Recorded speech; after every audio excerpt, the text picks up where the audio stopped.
So, from looking at this, does it sort of feel like you're involved in a sort of a rule-bound game, in a sort of a cognitive game, or does it feel like you're involved in just playing?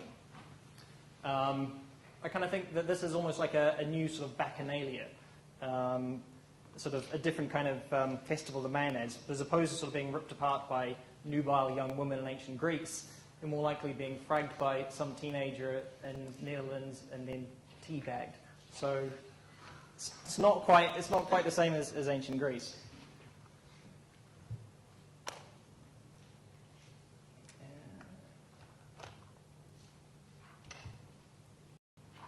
So hi, I'm Dan Dixon. I'm from the University of the West of England, where I'm part of the play research group there and the pervasive media studio. A lot of this research kind of comes from my interest in looking at pervasive gaming. So this is kind of part of my work towards a PhD, looking at that and thinking about kind of how we can conceptualize play and games. So I'm going to look at what I'm proposing in this paper is three things. I kind of argue that Callois' classification system is very prevalent in game studies, but is kind of mistaken. It's wrong. It kind of has this kind of mistaken essentialist approach. Secondly, that from that there is no actual continuum between play and games, or between the experiences, so rather than playing games, between the experiences of playing and gaming. That these are actually two separate that can be present when playing. The other thing I want to propose is that these things can be read or can be understood using Nietzsche's twin principles of the Apollonian and Dionysian. So also what I'm going to be doing in this presentation is kind of explicitly limiting, sort of applying that to just computer games or digital games or video games, whatever you want to call them. I sort of try and treat those all at the moment as being synonyms. They could be applied more broadly, and I'm going to be applying them to pervasive gaming in the future. But at the moment, just for the purposes of this paper, I'm just applying them to computer games. So there we have Callois. I'm sure everybody's familiar with Callois' taxonomy. And thank you I'd like to say sort of thanks to the reviewers of the abstract. But just to sort of paraphrase what they said, they kind of wrote back and said that nobody really defends, that they didn't really pay too much attention to kind of attacking Callois or criticizing Callois because nobody really defends him anymore. But then, of course, playing games must fall, or any sort of game must fall on a continuum between ludus and paida. So you can kind of see, I sort of saw from that it is prevalent. There's this kind of just acceptance of Callois' definition. And I'm not sure whether that's because it's been around for a long time, it kind of does feel right, or just that people have just sort of become too used to it. So there are kind of three main criticisms. I mean, the first one is that it's essentialist and that it describes the properties of forms just a very external objective viewing. It doesn't kind of actually give you an understanding of the experience of play or the experience of games. The second issue is that for computer games, especially, quite a lot of games fit into multiple categories, and as soon as you kind of start having a taxonomy where things fit into multiple categories, the taxonomy is not used anymore. Thirdly, the taxonomy is kind of very much driven by kind of anthropological and social kind of project to illustrate that ludic games kind of helpful to society, and that you can kind of trace the succession of societies, you can trace development in societies down to them having kind of a more developed form of ludic games, which he kind of points to being at the kind of the agon end of the scale. And he kind of tends to denigrate links and mimicry as kind of play forms. So I'm going to be using Birth of Tragedy, which is Nietzsche's first book. It was a classic of philology, and it was kind of originally intended as a study of Greek classics. But the ideas now have kind of gone beyond that and kind of become much more kind of prevalent in the world of philosophy and kind of gone beyond that. So Nietzsche says that existence in the world is externally justified, and The Birth of Tragedy is kind of the first step in Nietzsche's larger project to kind of look at life as art. But in this, I'm not kind of taking the liberties that Nietzsche takes and looking at all life as being art. I'm going to actually kind of define what an aesthetic experience is, or what I'm sort of taking as an aesthetic experience. And this is very ropey definition, but I'm just kind of using it as a straw man, a placeholder, to kind of give people an idea of what I mean by an aesthetic experience. An aesthetic experience is valued intrinsically, and it's not exclusive as means to some end. So the experience is valuable in and of itself, not in a kind of instrumental fashion. The final value of that, the kind of Apollonian value, is more than the instrumental value.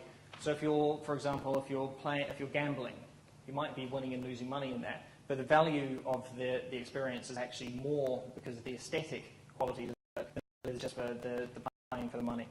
It's an absorbed and active contemplation, and the content is not a matter of possessive attitude. That is, you can actually share the aesthetics of the game. So if you're playing together, you can all share in it. You're not actually kind of trying to split up the value of the aesthetic experience. One of the things that struck me when I was looking at definitions of aesthetic experiences was that they do tend to kind of closely match many of the kind of common definitions of games. Things like them being autotelic,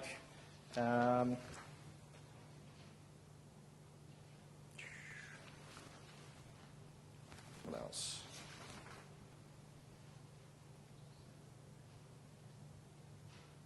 That they're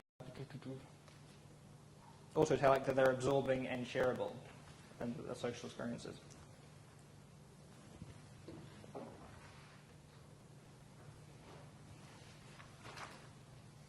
So next I want to bring in Nietzsche and the Apollonian Dionysian.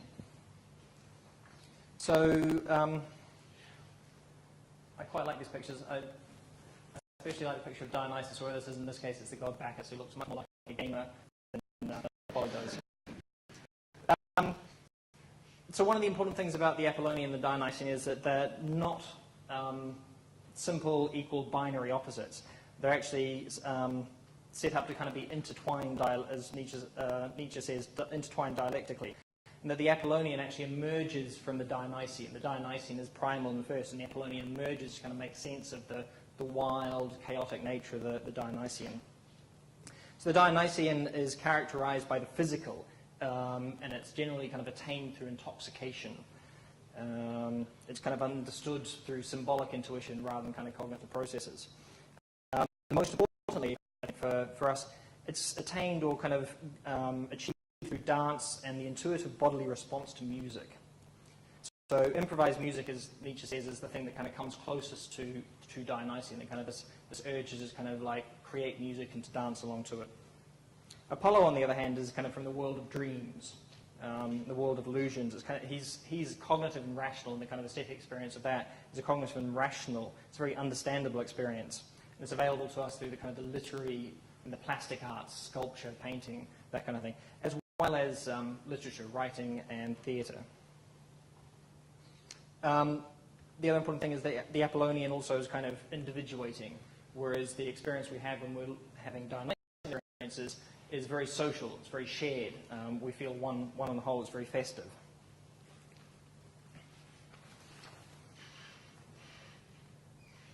So that's, I just ran through there.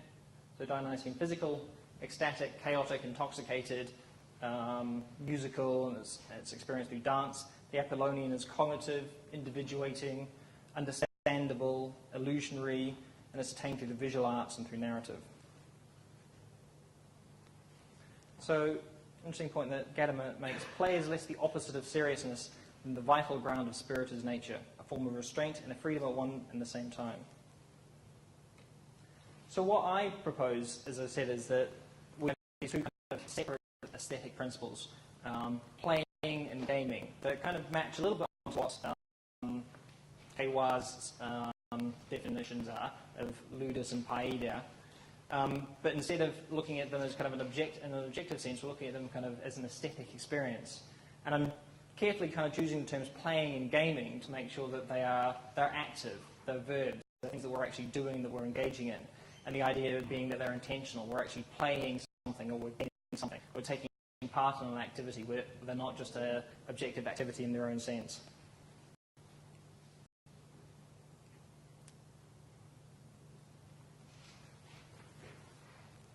So with playing, again, I think we have the physical and the ecstatic. It's chaotic, it's intoxicating, there's interaction there, and I think importantly,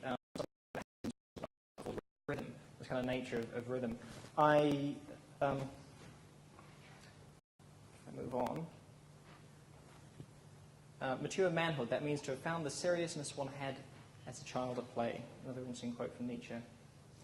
And Nietzsche seems to be discussed by a number of people as being kind of an early play theorist, of being kind of interested in play as a principle, and he's interested in kind of play and Dionysian principles as being kind of the other. They're always subservient, or they end up being subservient to the Apollonian cognitive principles. And he sort of traces this back to Aristotle and Plato and their kind of denigration of the playful nature of some of the earlier tragic works, and their general kind of positive acceptance of kind of later lyric poetry. But he's very interested in playing, and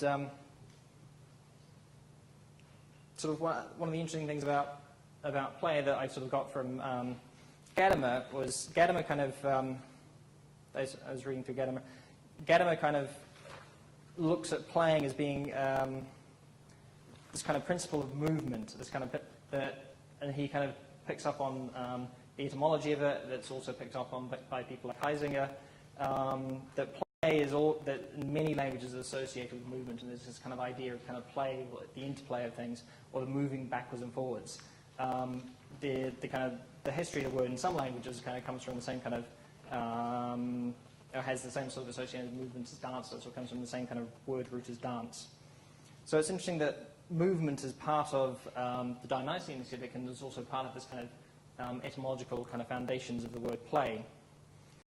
And it's interesting that I think that many games kind of have this, that they have this, or all games kind of have this kind of play element, this kind of movement element, this kind of rhythm element.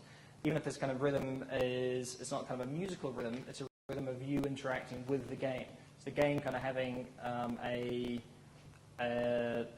you're reacting to kind of to things in the game kind of bringing out things, you're responding to that, and so forth, backwards and forwards, and it becomes like a dance with the game.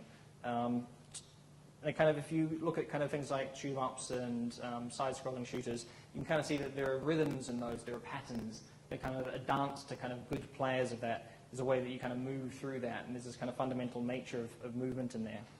There are kind of pathways through that. And if you kind of go even as far as sort of very complex games, a sort of complex shooter like Quake 3, there's kind of almost an on-screen symphony of you playing through with the game and with the other players in there. There's kind of an orgiastic kind of ballet going on, a violent ballet. But the thing about playing is that at its heart, it's nonsensical. So it's the opposite of sense. There's no sense to the whole thing. It's static and it's intoxicating. But computer games is just about that. There's almost an intellectual kind of side to that. Actual setting that. Playing quite same playing, the same kind of I showed you at the beginning. But I'm also what else is going on? So the next step is to think about gaming, and another thing that needs to be beautiful, everything must first be intelligible, which is him paraphrasing Socrates. One thing that we have in game is the experience of gaming is the experience of feeling out systems as the beauty.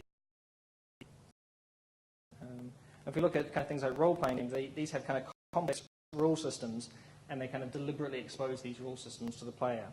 And it's interesting that many of these kind of games traditionally were not real-time games. They were kind of turn-based games. They were games that were increasing this kind of Apollonian aesthetic, not kind of having this kind of movement-based or interaction-based kind of relationship between the game and the player. And as I said, one of the things that I'm interested in is that these are not privileged experiences. They're not experiences that just relate to the game. And so if you have a look at kind of the sort of experiences that you're getting from a gaming experience, they're very similar to what de Certeau talks about when he talks about kind of practicing everyday life, the kind of the strategies and the tactics that go on in everyday life, the kind of the strategic battlefield that's there, and the kind of the way that we tactically kind of manage the decisions that we make and the interactions with people. I think it's a bit like the example of IKEA. That's a gaming experience of kind of going to IKEA. There's a kind of strategy to buy their products. There's a kind of IKEA because you want to buy cheap furniture. But then when you're in there, which is very much like a gaming, get from need to buy when you go to IKEA very quickly, so as you would kind of experience.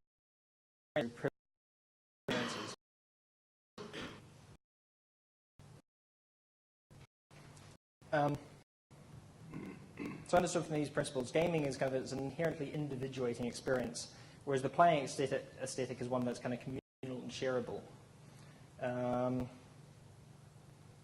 It's interesting if you go back to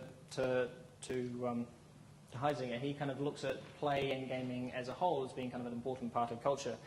Callois kind of builds on that by kind of saying that this kind of game aspect, the rules are kind of a necessary component of advanced cultures or advanced society. Whereas it would seem to be that the play aspect seems to be just as important. The play aspect is important for kind of individual relationships as well. I think one of the other things that kind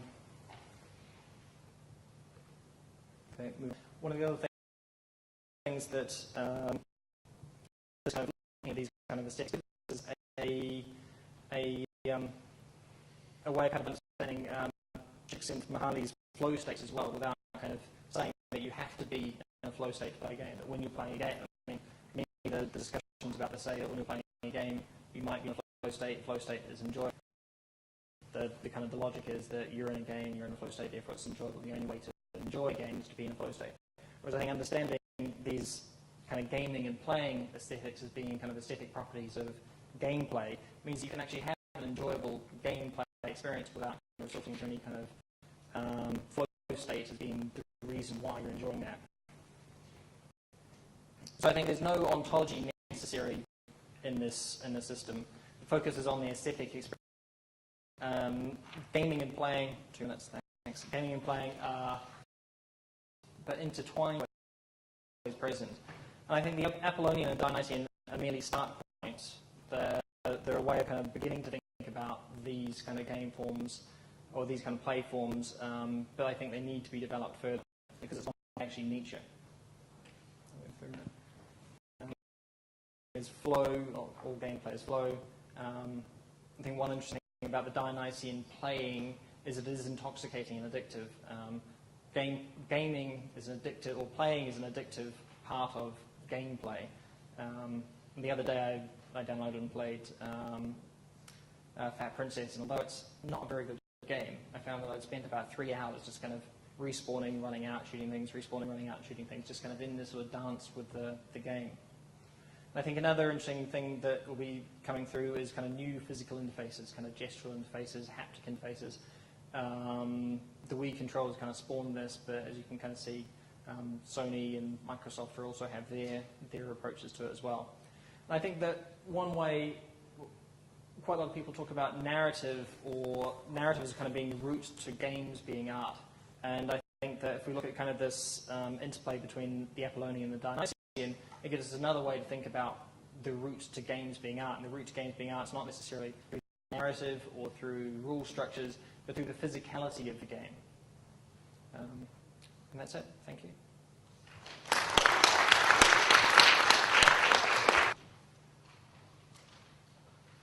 Yep. I'm wondering why you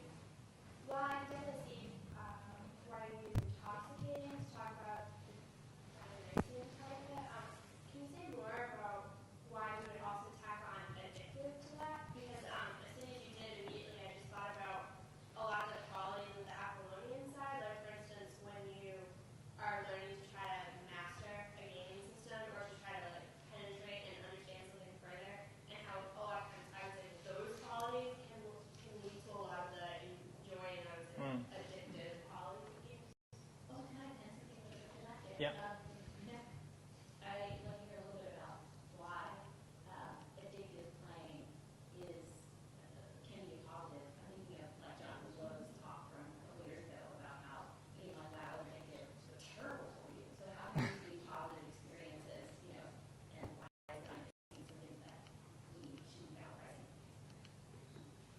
So I kind of present the Dionysian as being one kind of possible reason why games are intoxicating. I think there is this kind of intoxicating element to the kind of the reaction and the interaction that kind of goes on, a bit like a dance, a bit like the kind of an ecstatic experience. And I think that's something that we can use. It's not just, it's something to be aware of, but it's something that could be used as a way to keep people playing. I mean, as I said, sort of Fat Princess kept me playing, even though it's not a particularly good game. The actual kind of the gaming experience is relatively shallow, but the playing experience is very, very visceral and kind of immediate. So I think an understanding of both of these as principles, and I think an understanding of both of these is kind of the types of play experience people prefer. So Nietzsche kind of said that Greek tragedy was this kind of like beautiful synthesis between the two principles, and everything kind of before and after that was crap. I'm not kind of trying to say that games are anywhere beautiful synthesis between the two, but I think they have varying levels of both playing and gaming at any particular time. And in any particular time through the whole game, you could be looking at things as having either a lot of Apollonian or a lot of Dionysian play going on at any particular time. So yeah, I think so tremendous is the power of the Apolline epic that enchants the most terrible events before us with delightful illusion. So we like the Apolline. It's beautiful. I think that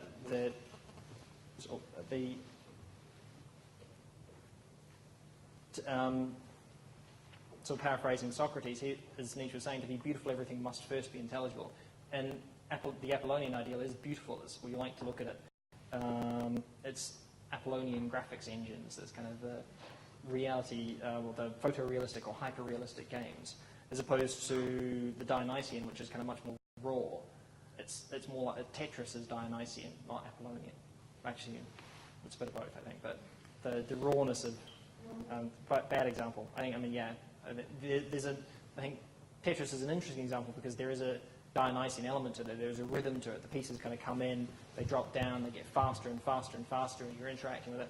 But there's also a kind of Apollonian part of that, which is kind of figuring out how it all fits together.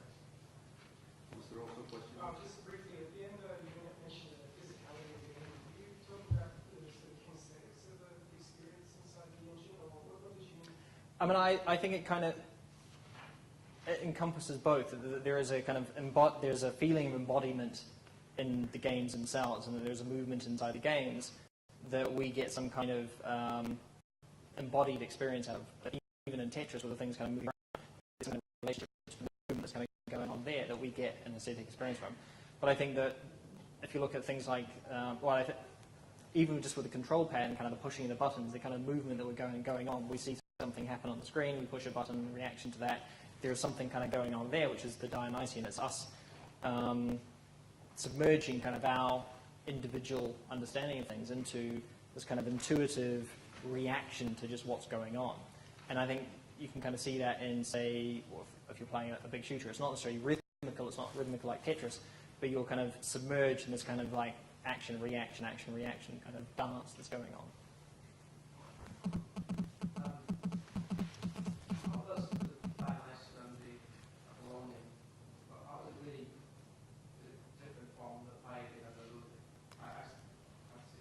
So, Callois is, so what I'm trying to do is I'm trying to say that this is based on the aesthetic experience. So Callois is again trying to create this kind of objective ontology, a bit like what we've sort of been talking about this morning. And I kind of want to forget objective ontologies and want to flip it around. I'm trying to become knowledgeable without sort of actually being overt and standing out and saying that. So I'm interested in kind of not whether they are games or not games. I'm interested in kind of whether you feel like it's a game or not. Do you feel like you're playing? Do you feel like you're gaming? Absolutely, I'm playing in a way. A lot of time has a lot of instances of experience. I sure think it's very strongly almost experiential. I mean, there's a lot of experiential stuff in there as well. That's why I'm not managing to separate.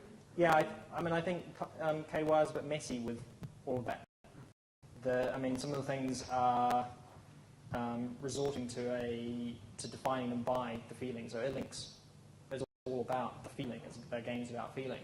But some of the other ones, Agon, he talks about more from the point of view of a more kind of macro level about what they are in society.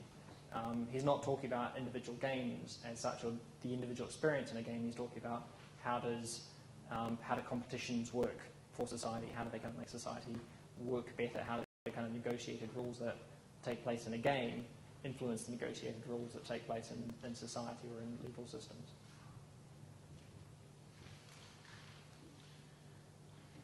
Yeah, time for one more question. Yeah.